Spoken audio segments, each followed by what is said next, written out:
I'm back. So I've been out doing my vlogs for probably about 6 weeks now, and I apologize. I got tons of DMs asking me, are you still doing it? Are you okay? What's going on? And I'm fine. I'm actually up north right now with my husband, and we took a little trip for our anniversary without the kids for the first time. And we're going home today, so I thought I might as well record while I don't have them. So a lot has happened in the past 6 weeks. I stopped working out, not my choice. I ended up getting really bad tendonitis in my arm, and so I had to stop for a couple weeks, which took a toll on me mentally, but I pushed through. I found healthy ways to cope with it, and I will actually be starting to work out again next week. I chose to take this week off just because I started a new class, which, by the way, I'm in school. I decided to just get comfortable with the class because it's a class that is going to be kind of time consuming. And so I will start back next week, and I'm really excited because it's been a while.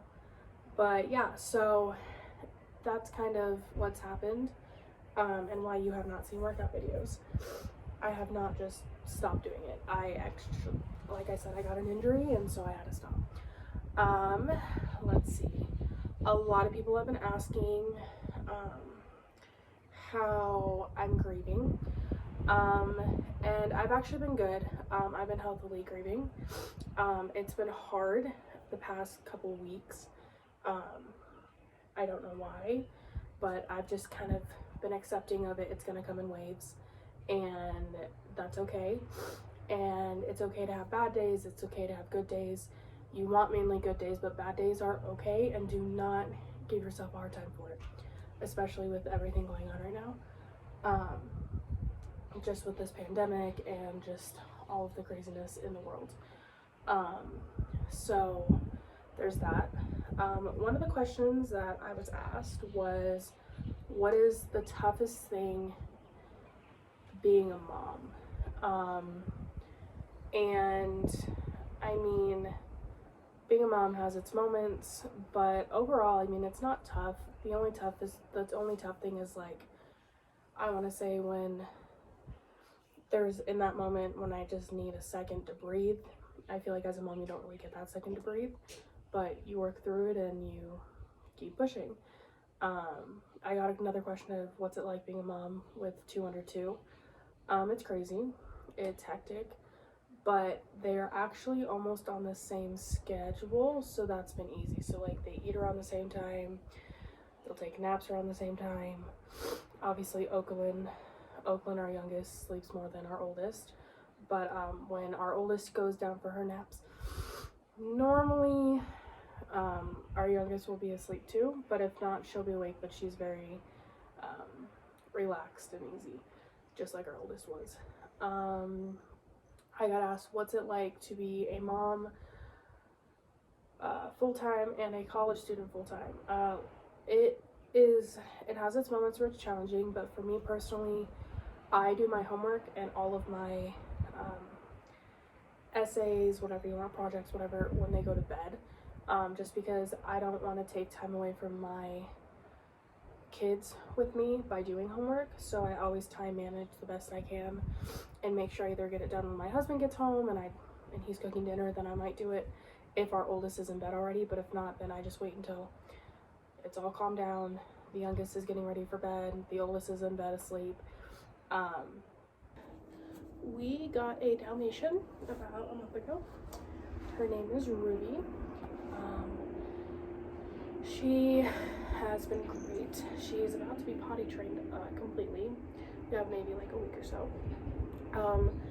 Before you ask, her and Maximus, our Australian Shepherd, are great. He loves her to death.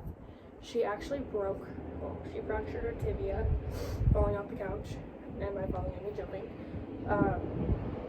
She's fine. She just has a week, like 2 weeks left in her cast. But he feels the need to love her and be in the crate with her because she's not allowed to play very much. So they're good. Grayson is not a fan of Ruby, but Ruby thinks otherwise. And it's actually really funny to watch them dynamically work. Let me think. Oh, so I think I talked about this in another vlog. I think it was my first vlog, but I feel like it's really important right now. So I get asked all the time, and I'm not even exaggerating. Like, I want to say like every other day, Hannah, why are you so vulnerable on social media? Why are you willing to put out your emotions? Why are you doing this? Isn't that weird? Why? First of all, it's not weird. Second of all, you're a human being. And thirdly, you have more emotions than just being happy all the freaking time. And I say that because social media over the years has completely masked the concept of raw emotions in humans. And social media, society, movies, TV shows, whatever you want to call it, has basically put all of our emotions into one container and then social media emotions into another. And social media emotions are basically just happiness and feeling the need to be a collaborator and feeling the need to be all these different things when you don't have to be those people. But then we kind of forget, oh, well, we have all these other emotions, but no one really knows how I'm feeling because I don't express it, and so everyone thinks I'm happy all the time. But you know what, sometimes I'm not happy all the time, and let me just tell you, it's okay to not be happy all the time. You can have great days, you can have good days, and you can have bad days. I mean, you want the good days and the great days to outweigh the bad days, but you're a human being, and it's okay to have bad days. Also, the reason I am so vulnerable on Facebook and Instagram and Twitter and all social media platforms, including TikTok, which TikTok has been the best outlet for me in expressing them to put on other platforms, is because as a mom, you kind of get put in this bubble that you have to be a perfect mom all the time, and you're not allowed to feel defeated, you're not allowed to feel like you're a bad mom, you're not allowed to feel mom guilt, you're not allowed to feel any of those, and you have to be this perfect mom, and you have to live up to these expectations that society has given, and it's like, that's not how it is. And so it's like, I want to let moms know, like, I don't have my crap together all the time, and you don't need to either. And that's one reason why I do it. But another reason is, you can post on social media if you're having a bad day, and that's okay. What's not okay necessarily is to continuously post if you're having bad days back to back to back to back, in a sense of like being so toxically negative to yourself on social media, not even other people, to where you look back on your posts and you kind of didn't learn anything from your bad day. And like I said, post it on social media, but just be careful because you will get backlash for it. And I know this from years ago when I did it. It's really toxic for you, and it's really toxic for others.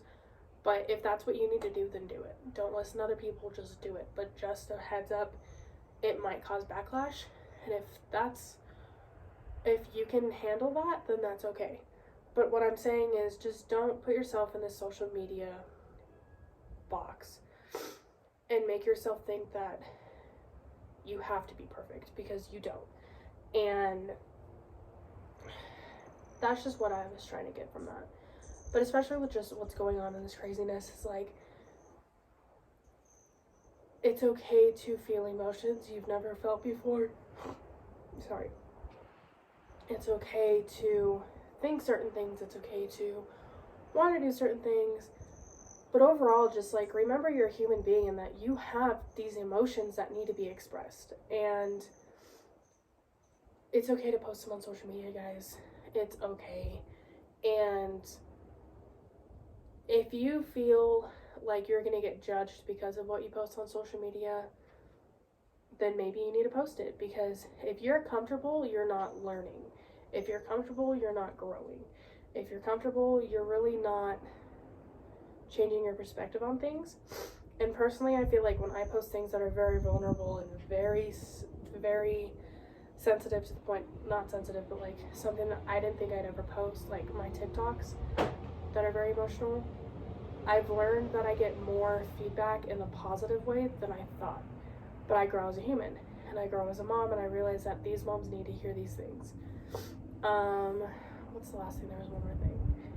I'm trying to think.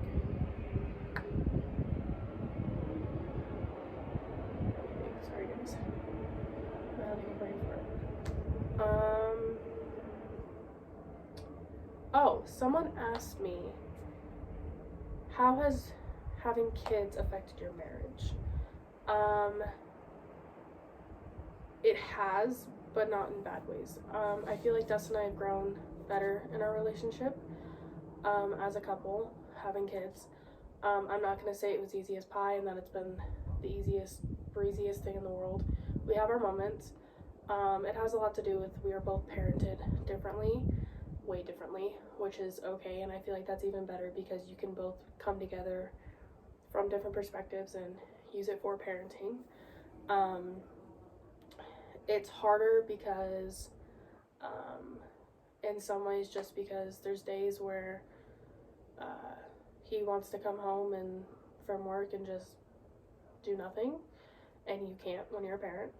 And there's days when he comes home and I just want to drop everything and say adios, I'm gone, but you can't, and that's okay. But I think one thing that we've realized as a couple is like we need to make sure that each one of us has our own time during the day, whether that be on his days off I go and run errands by myself, or on his days off he gets time to play his video games extra. But we just make sure that we, one, make time for ourselves separately as individuals, but also we make time for ourselves as a whole. And coming up here, we've been up here for 4 days now. We're leaving this afternoon. And yes, we miss our kids. We talk about it every day the past 4 days we've been up here. We miss our dogs.